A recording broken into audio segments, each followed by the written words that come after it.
ایک عورت کا شوہر روزانہ کسی نہ کسی مہمان کو گھر لے کے آ جاتا، بیوی کو کہتا ہے اس کے لیے کھانا تیار کرو۔ شوہر کے روز کے اس معمول سے تنگ آ کر یہ عورت شکایت لے کر میرے اور آپ کے کریم نبی جناب حضرت محمد مصطفیٰ صلی اللہ علیہ وسلم کی بارگاہ میں حاضر ہوئی، رو کر شکایت کرنے لگی، یا رسول اللہ، میرے شوہر نے معمول بنایا ہوا ہے، روزانہ کسی نہ کسی مہمان کو گھر لے کے آ جاتا ہے اور کہتا ہے اس کے لیے کھانا تیار کرو۔ کڑکتی دھوپ میں مجھے آگ جلانی پڑ جاتی ہے، کھانا تیار کرنا پڑتا ہے، چلو ایک دن کے لیے تو مہمان آ جائے، اس کی خدمت کی جائے، لیکن اس نے معمول بنایا ہوا ہے، روزانہ کسی نہ کسی مہمان کو لے کر آ جاتا ہے اور کہتا ہے اس کے لیے کھانا تیار کرو۔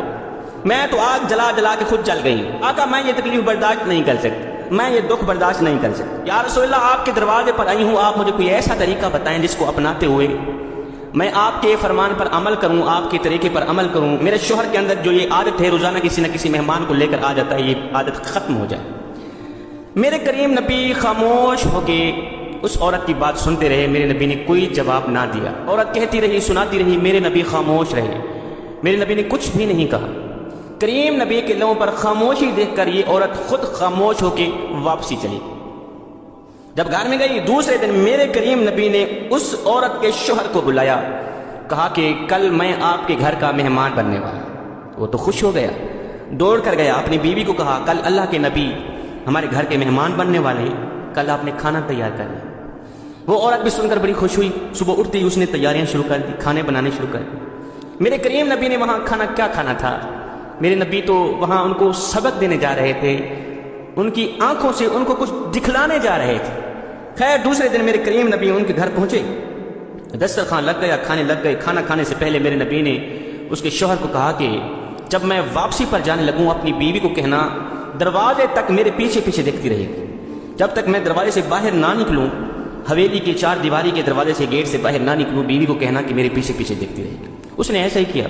خیر میرے کریم نبی نے کچھ کھانا تناول فرمایا۔ کھانا کھانے کے بعد میرے کریم نبی دعا کرتے ہوئے اٹھے۔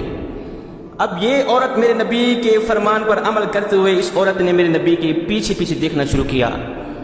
دیکھتے ہی یہ عورت بے ہوش ہو گئی، اس کو ایسا منظر نظر آیا کہ تاب نہ لا سکی، برداشت نہ کر سکی، بے ہوش ہو گئی۔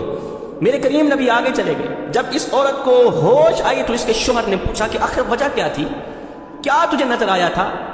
مجھے تو کچھ بھی نظر نہیں آیا، تجھے کون سی ایسی چیزیں نظر آئی کہ تو دیکھ کر بے ہوش ہو گئی؟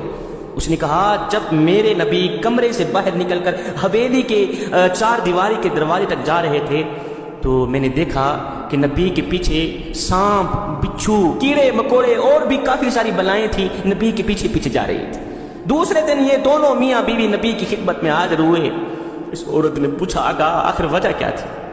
میرے نبی نے فرمایا میں صرف تمہیں دکھلانے کے لیے گیا تھا کہ مہمان جو گھر میں آتا ہے، ایک تو وہ اپنا رزق ساتھ لے کر آتا ہے، وہ تمہارا کچھ بھی نہیں کھا کے جاتا، وہ اپنا رزق ساتھ لے کر آتا ہے۔ دوسری بات یہ ہے کہ جب وہ جاتا ہے تمہاری بلاؤں کو بھی ساتھ لے کے جاتا ہے، تمہارے گناہوں کو بھی ساتھ لے کے جاتا ہے، تمہارے اوپر جو مصیبتیں ہوتی ہیں یا آنے والی ہوتی ہیں ان تمام چیزوں کو ساتھ لے کے جاتا ہے۔ حضرت مولانا جلال الدین رومی رحمۃ اللہ تعالیٰ علیہ یہاں پر فرماتے ہیں اللہ رسول کی رضا کے لیے مخلوق خدا کی خدمت، مخلوق خدا کو مہمانی دینا، ان کی مہمان نوازی کرنا، یہ عمل گناہوں کو اس طرح کھاتا ہے جس طرح آگ لکڑیوں کو کھاتی، اس سے بندے کے گناہ جھڑتے ہیں۔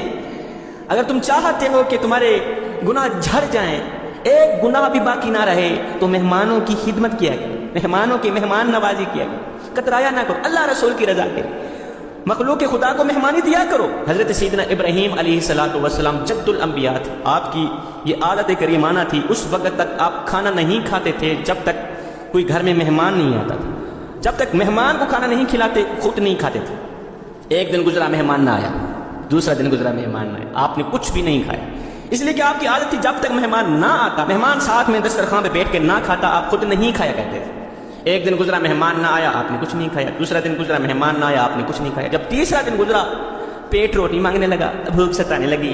اللہ کے نبی حضرت سیدنا ابراہیم علیہ السلام گھر سے باہر نکلے، جاؤں کسی کو لے کر آؤں، اس کو بھی کھلاؤں خود بھی کھاؤں۔ باہر نکلے دیکھا ایک بوڑھا شخص آ رہا تھا، 70-80 سال عمر کا تھا، بھاگ کر گئے، بھوک لگی ہوئی ہے، کھانا کھانا ہے؟ اس نے کہا جی کھانا ہے۔ اس کو لے کر آئے، دسترخوان میں بٹھا دیا، چلو جی شروع کرو۔ اس نے روٹی اٹھائی، کھانے لگا۔ اللہ کے نبی نے فرمایا رکھ دے روٹی، رکھ دے۔ اس نے رکھ دی۔ کیا ہوا؟ تو نے بسم اللہ کیوں نہیں پڑھی؟ اس نے کہا جی میں تو اللہ کو مانتا ہی نہیں، میں تو کافر ہوں، میں تو مسلمان ہوں بھی نہیں، مجھے تو پتہ ہی نہیں بسم اللہ ہوتی کیا ہے، مجھے تو پتہ نہیں اللہ ہے کیا، اللہ کون ہے۔ حضرت سیدنا ابراہیم علیہ السلام کو جلال آ گیا۔ ابراہیم علیہ السلام نے فرمایا پھر اٹھ کے دفع ہو جا، میں تجھے کھانا نہیں کھلاتا، دفع ہو جا، اگر تو اللہ کو نہیں مانتا، بسم اللہ نہیں پڑھتا، دفع ہو جا، میں تجھے کھانا نہیں کھلاتا۔ وہ یہاں سے اٹھ کے چلا گیا۔ ادھر سے یہ مہمان اٹھ کے گیا، ادھر سے حضرت جبریل علیہ السلام حاضر ہوئے۔ خلیل اللہ، اللہ فرما رہا ہے